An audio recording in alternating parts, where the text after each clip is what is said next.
we are realizing that cryptocurrency is how they're moving the money. Go back 5 years ago, trade-based money laundering was a big thing, and it continues to be a big thing. But they were doing it through, say, their suitcase. They had volumes of, say, cell phones they were shipping outside the country and trying to wash that money that way. Hello, and welcome to Public Key. This is your host, Ian Andrews. This episode is part of our Live from Link series. Over the next few weeks, we're going to be dropping double the Public Key goodness. That's right, new episodes 2 times a week. We'll have interviews with the best speakers from the 2024 edition of the Chainalysis Links Conference. Many of us only encounter the United States Customs and Border Patrol when we return from vacation abroad. But CBP plays an incredibly important role in protecting American ports of entry. And that task increasingly involves tracing cryptocurrency transactions. Today I speak with Michael Firing. He's the Assistant Director for Field Operations at the Center for Intelligence, Targeting, and Enforcement, also known as CITE. He explains the mandate of CITE, which is tasked to collect and share information that can be used to prevent everything from human trafficking to trade-based money laundering and, of course, narcotics smuggling. He discusses their collaborative intelligence and coordinated multi-agency approach, and how his team leverages cryptocurrency analysis to disrupt criminal networks. Michael also highlights the challenges of the increasing use of cryptocurrency in criminal activity and the importance of collaboration between public and private sectors in addressing these challenges. Last thing before we dive into the episode, if you weren't able to attend the Chainalysis Links Conference in New York, well, you missed a fantastic event. But not to worry, the Links digital experience is now available on demand. As an attendee, you'll get to see the best content from the in-person conference, plus some special digital-only content. Whether you're in the Americas, EMEA, or Asia Pacific, you'll have the opportunity to live chat with compliance, investigation, and business strategy experts, while receiving an exclusive hands-on view into our latest features. You can register now by clicking on the link in the show notes. Welcome to another episode of Public Key. We are live from Links. I am here with Michael Firing, who is the Assistant Director for Field Operations at the Center for Intelligence, Targeting, and Enforcement, part of the Customs and Border Protection Agency. Michael, welcome to the Thank program. you so much for having me. I appreciate it. And thank you to the Chainalysis team. You put on quite a conference here. It's been very informative. So very happy to be part of it, podcast, and even on the panel later today. Yeah, we'll get to the panel conversation, some of the topics you're going to hit on later. Tell me about what the Center for Intelligence, Targeting, and Enforcement is all about. And is it an acronym? Can I call it CITE? Do people do that? Or yes. I think originally it was supposed to be City. So there was an E at the end, but it just didn't jive. So we say the CITE. But yes, so we inaugurated it a few years back. And so it's a concept that's been adapted by the other 19 field offices, the New York field office being one of those. And we also have an international footprint as well, and they're their own field office. Very similar in how we do business here, and it's to meld the concepts of connecting people, places, and things in our analytical efforts. We get a plethora of information. We have the largest repository of information. We see so much of the traveling public, which is such a great opportunity to collect intelligence. At the New York field office, where the site is located up at One World Trade Center, we have the busiest international airport, JFK Airport. We see 18 million passengers a year. Wow. And Newark flirts with the 4th or 5th largest international airport, and they see another 6 million. We see over $400 billion of imports coming into the New York field office. So it's a huge, huge volume. Geographically, we're very small. We only have 2 ports of entry compared to field offices like, for example, Seattle. Seattle's 2,000 miles of 77 ports of entry. So totally different than New York. Geographically, we're small, but we do the most volume here. So the site really is there because the field office has such a huge seaport and huge airport to meld those concepts. Where there's a box, there's a person behind. And we were losing some of the battle trying to disrupt and dismantle those transnational criminal organizations by not making those connections. So what we did was we developed and we put those subject matter experts, whether it was in cargo, whether it was in passenger, agriculture, taking partner agencies such as the FBI or the NYPD here and bringing them into the center. And so we can leverage everybody's institutional knowledge when we're trying to build those threat patterns that we are able to see. One of the other things that we did, and one of the parts of it is called intelligence, right? So we brought in our regional intelligence center. They fall under what we call the Office of Intelligence. They work closely with the intelligence community, and they sit hand in hand with us in there. So basically, what am I trying to say? We brought in all those concepts, all those smart people into one room, and we developed this. And so now it's easier to flatten that information out. So all of our partner agencies, all of the people internally and externally have an opportunity to see that and ultimately get that information to our frontline employees. Amazing. And what are some of the threats that you're most concerned with? I would have to imagine perhaps it's terrorists. You mentioned transnational organized crime. Right. What do you spend your day worrying about the most? Yeah, and I quite often enter I don't know if he likes it as much anymore, but I'll enter my director for field operations office and ask him what keeps him up at night. And it's that unknown threat, and that's what he constantly tells me. But across that is our threat buckets. I mean, we're out there, we have such a huge mission. Whether it's counterterrorism and counterintelligence, illicit trade, migration, transnational organized crime, and now force protection. So what crosses all those quite often is crypto. Although we're slow to the game, we're quick to evolve to change. And change is undefeated. We always say that. And kudos to the agency and Customs and Border Protection being able to adapt real quick and garner some of that expertise, whether it's the analytical tools or those other agencies that we're able to leverage to do some of those mission statements. Talk about the nexus with cryptocurrency, because you started out by talking about, passengers coming through airports and shipments coming into, port of entry.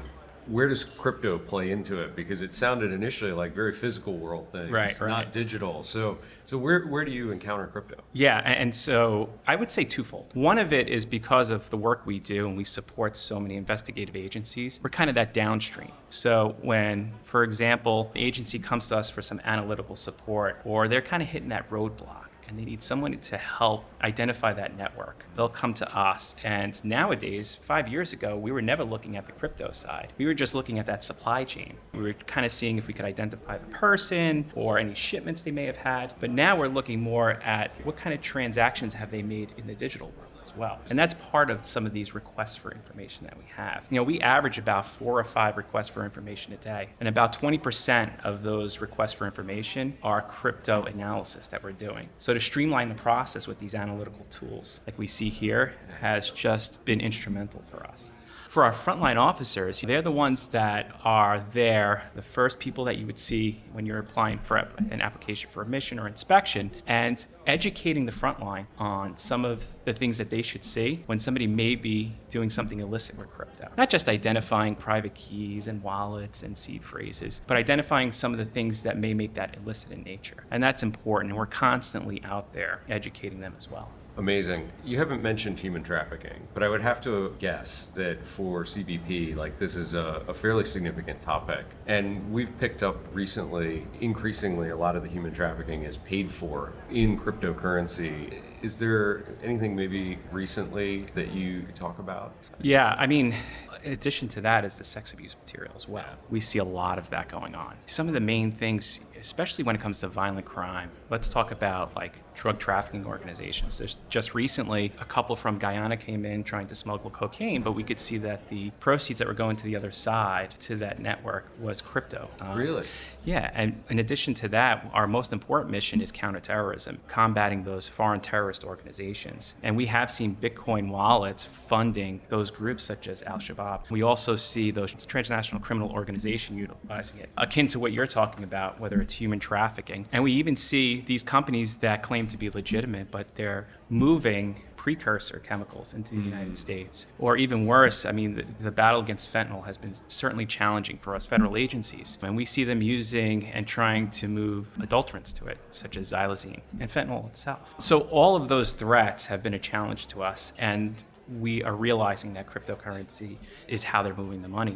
Go back 5 years ago, trade-based money laundering was a big thing, and it continues to be a big thing. But 5 years ago, they were doing it through, say, their suitcase. They had volumes of, say, cell phones that were shipping outside the country and trying to wash that money that way. The days are over of folks trying to transport millions of dollars in a suitcase or on their person. It just doesn't make sense anymore. Right? For a bad actor to do something like that. The old action movies where people are strapping bundles of dollars to their chest. You're not catching people doing that anymore. I don't know why they would do it. So it's just so much easier with a digital asset. Yeah, absolutely. When you can put it on a thumb drive, it's easy to conceal. Sure. Yeah. Now, Trade-based money laundering. So this is something I'm not familiar with. So people would actually buy large quantities of expensive electronics and then transport that, thinking that Border Patrol wouldn't see something unusual or suspicious there. Right. The challenging thing with that certain instance where there is bulk in there is trying to avoid some of the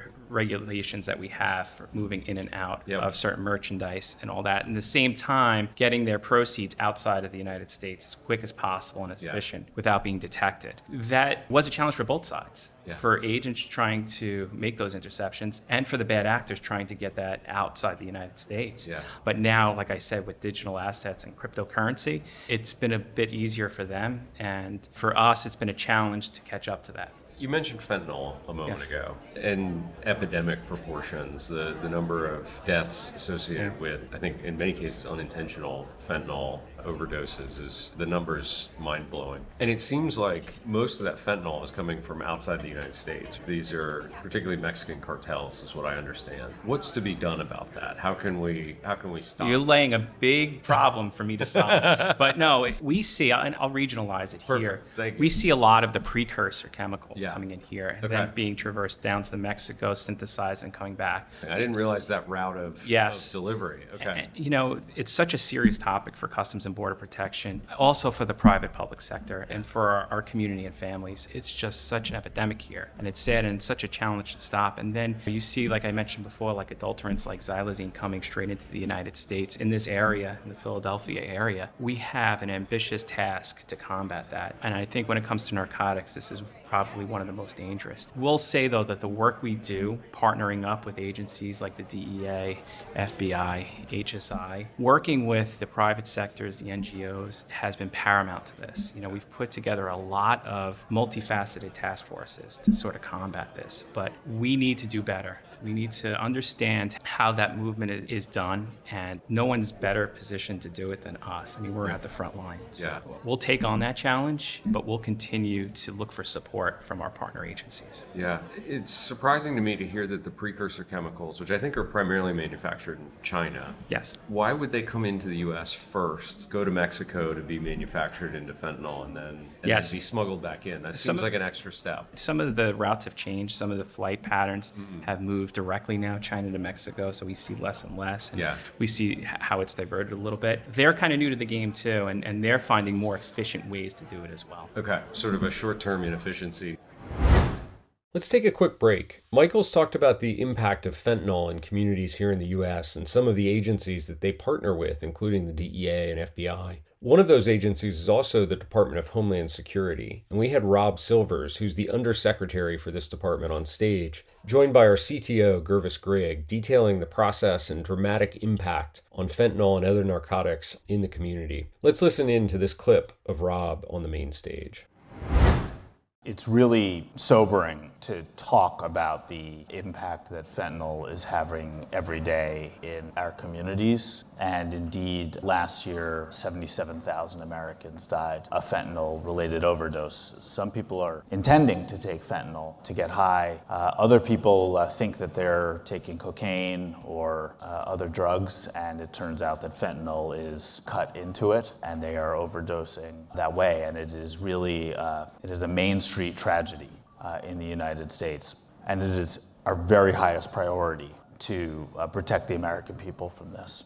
And at DHS, we are responsible for securing our nation's borders. We are responsible for clearing, from a security perspective, all cargo coming into the United States. And the fentanyl supply chain is a complex one, but one of the main chains is precursor chemicals coming in, often from China, shipped to Mexico, where cartels produce finished fentanyl, and then look to ship that fentanyl into the United States, concealed in trucks or cars that are crossing at the land borders. And so in so many other domains of criminality, you have some of these traffickers that are using cryptocurrency to facilitate their payments. And we are working very hard with the most advanced tools to detect anomalous payments, to trace payments, and wherever we can, take disruptive actions to seize wallets, seize currency, and otherwise disrupt the financial flows of these cartels and criminal organizations. Wow, the numbers are staggering. 77,000 deaths a year from this drug. It's devastating, and movement of these precursor chemicals and cryptocurrency is complex for any agency. Let's head back to the podcast where Michael will dive deeper into what role crypto plays in disrupting the supply chain of these precursor chemical manufacturers. The Nexus with crypto, we've done some research that I think we partnered with your organization on, was actually able to identify those precursor manufacturers were offering for sale these chemicals and being purchased in cryptocurrency, which is kind of an amazing thing because it allowed the ability to map the payments going abroad and then actually tying that back to seizures, I think, that CBP was doing at the border.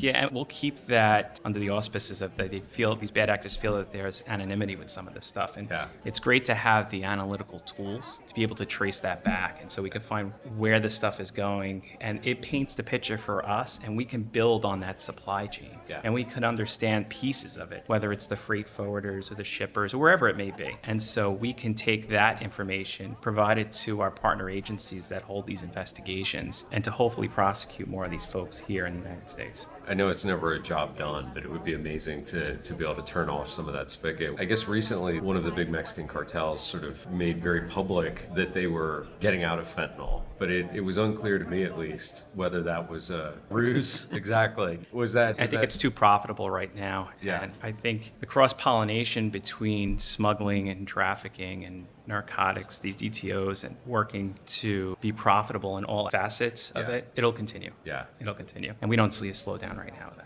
So. Amazing. Besides fentanyl, what other things are hot in terms of smuggling right now? I'm curious that are on your radar. That being the priority, we do see, like I mentioned, some of the adulterants, some other chemicals, MDMA and ketamine, some of these things that we continue to see coming into the United States. One of the big things that we do here, not just at CITE, but the New York field office and CBP, is collection.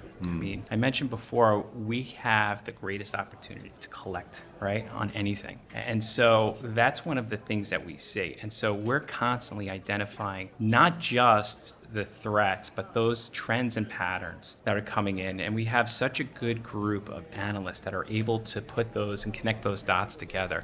And they leverage these other agencies. But as much as they rely on us to collect information, we rely on them to give us the full circle of that investigation. For example, quite often we get these requests for information. And so say an agency is looking for some analytical help. I mentioned we have such a huge repository of information, gallery of photos, billions of phone numbers, just organically collected upon inspection. So we're there to help that, but it's important for us to be part of that investigation. I always say we're prosecution agnostic. So I think that makes us a best partner. And what I mean by that is that we're not fighting. We're not in the investigative and prosecution sandbox, right? Yeah. We don't have a foot in that. Yeah. We want to put bad people in cuffs, right? So we will do as much as we can with that information, package it up, and give it to that investigator or that partner agency. And that makes us a good partner. We're not in that sandbox fighting for a statistic in an investigative sense. We have our intelligence priorities. We have our mission statement. We have our ethos, just like every other agency. But I could put it simply. We want to keep bad people and bad things from entering the United States. And that's our main mission. And you're going to do that by being a good partner. You're going to do that by supporting these agencies. Yeah, what a terrific position to be in. Yeah. I'm curious on this collaboration topic because crypto is so global in nature. It doesn't respect jurisdiction or country borders, or I can send some Bitcoin anywhere in the world in a few minutes. What does it look like collaborating with partners outside the United States? CBP has such a huge international footprint. We're in over 70 international locations. I didn't realize that. Yeah, it's unbelievable. We have an international directorate that melded some concepts and some other groups, such as our Cargo Security Initiative, our IAP, which is our Immigration Advisory Program, and along with some of the people that we work with directly, like the Police Liaison, Europol. We need to break those silos, you know, and those challenges with information intelligence sharing, and we did. We have so many memorandums of understanding with these other agencies and our international partners to ensure that we're doing what we want to do, and that's to flatten the information, get it out to these people as fast as possible. It's not just affecting us here, it's affecting everybody in the international community. We often host a lot of our law enforcement international partners at the New York field office, and many of the trends that they're seeing, we're seeing the opposite side of it. The import, we're seeing what happens on the export. We need to share that and vice versa. What we're seeing on the import, we can help them on the export in that. And so as we continue to do that, as we build on our international directorate, I think that it's just going to get better, right? Putting more resources out there to help our international partners, putting more of our analytical and intelligence agents out there, analysts out there, is such an essential role right now for CBP. Amazing. Now you're speaking this week at the conference. Tell us a little bit about, maybe give a preview of what you're going to be talking about. Yeah, I mean, I think primarily, and I look forward to the panel. I get to sit with my law enforcement partners up there, and some of the things we want to speak on is what we're seeing in the field. What are these bad actors doing, and what are we doing to combat that, right? Whether it's violent crimes. And one of the big things I want to get across is that we need to partner up the private and public sectors here. And we do. I always look forward not only to the opportunity to speak before both groups, but to shield the agency a little. Let them know what we're about. Sometimes people don't understand the difference between Customs and Border Protection. I still have great aunts asking me, why do I have to take my shoes off when I come into the airport? I'm like, I'm not TSA. It's a very important mission. You just give up. You're like, I'm sorry. Yeah. I'll try my best so you don't have to take your shoes off. You know? But it's important to educate the public and private sectors on who we are, what we do, what our capabilities are, and how we can help them as well. Amazing. Well, thank you for being here. Thank you for joining us on the podcast. This was terrific. Thank you so much. Hey there. Thanks for listening to another episode. If you enjoyed what you heard today, do me a favor. Open up your podcast app, rate the show, give us a review, and tell us what you liked. Even better, you can share the podcast with your friends. And of course, make sure you subscribe so you don't miss the next episode. Now, if I sound a little bit jet lagged, it's because I just got back from Dubai, where I'm excited to announce that after 3 years of working closely with the UAE's public and private sectors, we've officially opened our regional headquarters in the city of Dubai. We believe this will strengthen our commitment to an innovative market, and we're thrilled to be supporting the UAE's crypto ecosystem on the ground. One of our first initiatives is joining Emirates Digital Asset Lab Council. As a council member, Chainalysis will contribute to development of safe and transparent digital asset services for Emirates MBD users, and to further advance the UAE's leadership in digital asset innovation. Head down to the show notes to read details about the announcement and how our team can better support you in the UAE region.